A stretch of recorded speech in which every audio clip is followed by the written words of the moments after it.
Hello, this is Mindy from the Weekend Gardener, and today I have a gardening tip. Now, everyone has that tree stump that just won't go away. In previous videos, I have given you some suggestions of how to get rid of that stump. The last suggestion I would have would be to use rock salt. Now, I know as soon as I say rock salt, you're thinking of plant damage galore because of the winter. Cities using rock salt to get rid of ice and snow off roads. But if you have an isolated tree like I do here, and I really don't care whether grass is killed around the stump, rock salt is a good alternative. Now what you're going to need to do is you're going to need to prepare the stump, because what we want to do is we want to saturate that stump with rock salt, and in doing so it's going to pull nutrition from the stump and its roots, and it's going to kill that stump area. So what you're going to need to do is you're going to need to drill several holes in your tree stump. Now while there are some directions that give you specific sizes that you need to drill, I would say just whatever size drill bit you just happen to have in your drill, go ahead and use that. But just keep in mind, the larger the better. The next step of this process is you're going to pack as much rock salt as you possibly can in these holes. Now, some people say to go ahead and put rock salt in a bucket and dissolve it in water and then pour it on the stump.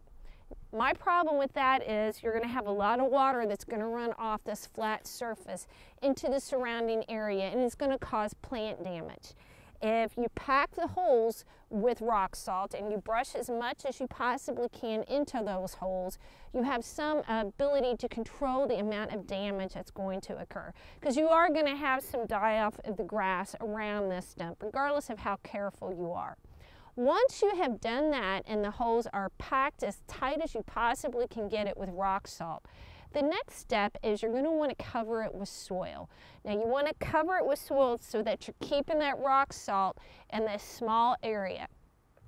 And I would add about at least 2 to 5 inches of soil, because you want that soil to help in the decomposition process. Now, I would suggest not to use bag soil, because it's not going to have the good bacteria that's going to help speed up this process.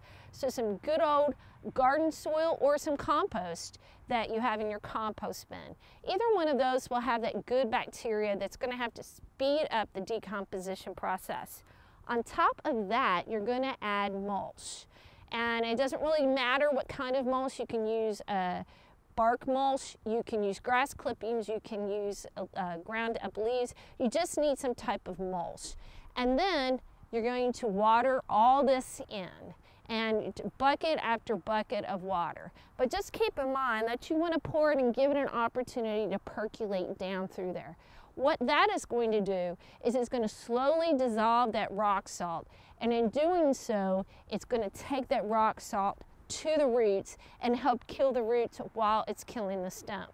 Now, it's going to take several weeks to several months for you to see any type of change, but it will be worth it once you see the change. Now, what happens if you start seeing some seedlings popping up from the roots or suckers coming up? What you're going to need to do is you're going to need to cut those off, remove the mulch, the soil, and repeat the process again. What that means is the rock salt was not strong enough to reach to the extreme areas of your root system.